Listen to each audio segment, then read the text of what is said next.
Hello everyone, and this is BioPhoenix here, and today we're going to be taking a look at a Sega Saturn game, and that happens to be Sonic Wings Special. Now, normally when I want to talk about a game that belongs into a series, I normally start with the first one, but this time I feel like doing things a little bit different. So to give you some background info, Sonic Wings was originally an arcade game, and it was originally released in 1992. But when it came outside of America, the series was renamed to Aero Fighter. Now personally, I think both names are pretty cool sounding, but I don't know why, but I kinda prefer Sonic Wings a little bit more. And then there's Sonic Wings 2 and 3, or Aero Fighter 2 and 3, whatever which one you prefer, and they were both released on Neo Geo hardware. So that's how I'm going to be ending things when talking about the series, because next up in line is Sonic Wings Special, and that's the one I'm talking about today. But for the most part, Sonic Wings Special is like an enhanced version of the first three games. Some people consider it to be a dream match game, so I'm sure as you can tell, Sonic Wings is a shoot-'em-up series, and it was being developed and published by Video System, and it was released in 1996 in Japan only, at least the Saturn version, because this game is also on the PlayStation, and the PlayStation version actually did come out in Europe, and it was later ported to the arcade, but it was renamed to Sonic Wings Limited. So now, let's talk about the gameplay, since as again, this game does not have a story. So this is a horizontal shoot-'em-up that has a very military theme. Now that may seem to be pretty generic, but the one thing that does stand out with this series is the fact that there's a lot of crazy characters, but I'll get there in a moment. So you really just gotta shoot down everything that stands in your path, no matter what it is. And all the characters have different types of shot patterns, and they all have different bomb abilities. Or just for an example, some might have like a huge explosion, some might have like bombs that like spread all over the place, and even one character has the ability to stop time. And of course, it doesn't last forever. So after you survive a wave of bullets, you get to fight a boss at the end, and once you blow up the boss, you get to move on to the next stage. Simple as that. But depending on the character that you choose, some of the stages will be in different order. But after a fixed amount of stages, when you beat them, you do get to select a different pathway.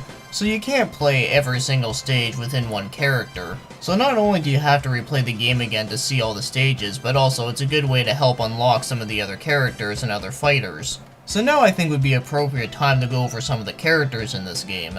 So in the American team you have Mecha Keaton, which almost sounds like Michael Keaton in a robot suit. And then you have Captain Silver, and I'm not talking about the Captain Silver as in the Master System game, I'm talking about the one that has a bald head, big long nose, and even has a parrot. And then you get the Japan team, which has Heen, who kinda looks like Ryu if he was a pilot. And then you got Mao Mao, who's kinda like a pop idol mixed with an officer.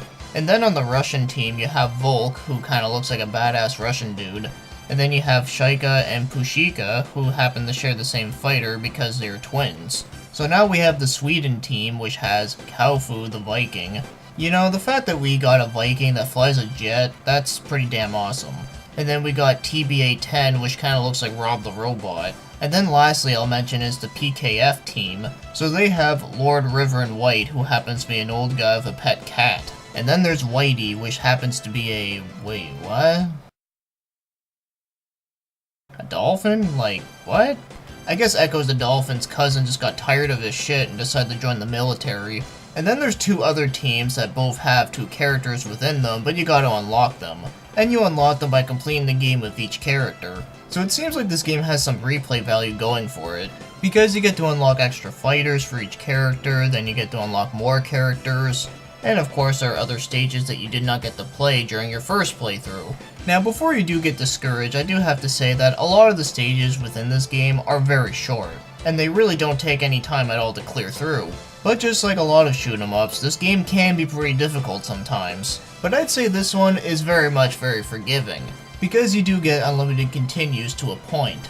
Now what I mean by this is that basically if you run out of lives and it goes to the continue screen where the countdown is, you can start right back up where you left off. But if that happens enough times, then you gotta restart the stage from the beginning. So there's really no way to get an official game over unless you let the time run out. So that's why I think this game is very forgiving, even though there are some levels and some bosses that are pretty challenging to beat with some characters. So that's all there really is to say about the gameplay, is that it's a very simple shoot 'em up where you're just gonna blast the hell out of everything. And of course there are some pretty quirky looking characters. So now let's move on to other things like the controls. And I'd say the controls work awesomely. So so everything is very easy to understand, but moving around just feels so smooth, it's very nice. The shooting and using the bombs is very responsive, so no complaints there. Now, if there's anything that I had to complain about here, it would have to be the fact that when you're shooting in this game, your fingers are going to get pretty tired by the end of this because there's no auto, at least if you're just using a standard controller. But thankfully, when you do press the fire button once, it does shoot off a little bit of bullets, so you don't have to tap the shit out of it. You really just gotta press it slowly, so just so you know, you don't have to rapid fire like a motherfucker. So yeah, if I say so myself, the controls are pretty awesome. Now, when it comes to the game's graphics, they look pretty damn awesome. So first of all, the game really does suit the military theme. Now, there may not be a whole lot of bright colors, but I think the thing that makes up for it is the amount of detail within the backgrounds. And the effects on the explosions are pretty epic. But I have to say, I really do like that stage that's in the forest and then there's like a castle with like a whole bunch of guns on it. I found that to be a pretty cool idea. And I like the amount of detail that they put on the fighters, and of course, I like some of the character designs. Yes, they are very quirky, but as you know me, I fucking love quirky shit. But as for the characters that are not super quirky, well, I still think they definitely do look pretty badass. And there does not appear to be any slowdown whatsoever. At least I never noticed any since I've played. But yes, it definitely runs very smooth, and the load times don't take long at all. But for the overall graphics, I think they definitely do look really nice. Now, when it comes to the game's music, I think the music is pretty great in this game, and I mostly like it because it's very catchy, and it definitely suits the fast-paced action that goes on. I really don't know how else I can really explain the music in this game, but I just really enjoy it a hell of a lot. So personally, I do find the music in this game is pretty fitting, and it does sound really good. So now, if you want to buy this game, so the Saturn version usually goes about $65 all the way to $80, sometimes even a little bit more. Now, for an import game, that is kind of a lot, but when you think about it, that is still cheaper than the North American version of Aero Fighter on the Super Nintendo. And yes, that version of the game, in case you don't know, is stupid expensive. And I should mention, just in case you don't know, is that if you want to play these Japanese Saturn games, you just need to get yourself an Action Replay. Because the Action Replay allows your system to be region-free pretty much, which is awesome. But as for the PlayStation version from Japan, that one usually costs about $30, $40, sometimes a little bit more, but generally I see it around for like $30 or $40. But as for the PlayStation version that is from the PAL region, well, that one is pretty damn expensive. So most of the time that game is well over $100. The least I've seen it for was $90. But the two other copies that are on there are more than $100. But I do have some good news that is very easy access, and that happens to be PSN. So obviously the PSN version is actually the PlayStation 1 version of it, and you can get it in the PS1 Classics import section, which is available in all regions, so that's very nice.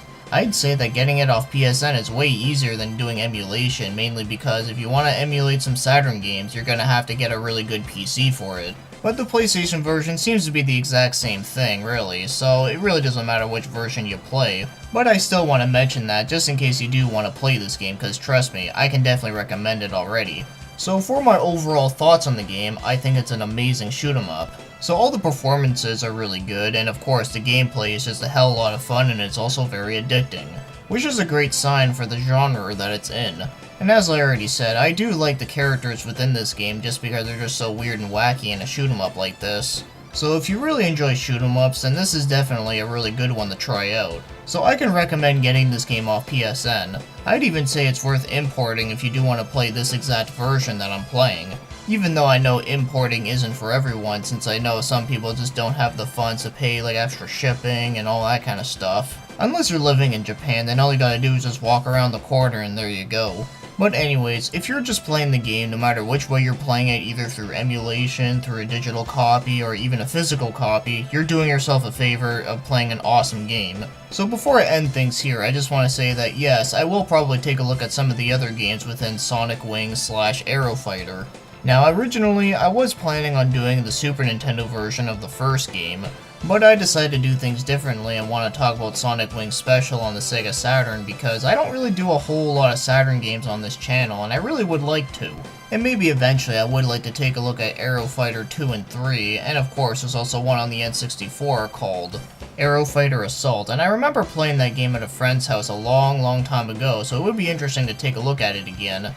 But yes, overall, Sonic Wings Special is an awesome game, so with that being said, thanks for watching and commenting, and have yourselves a great day.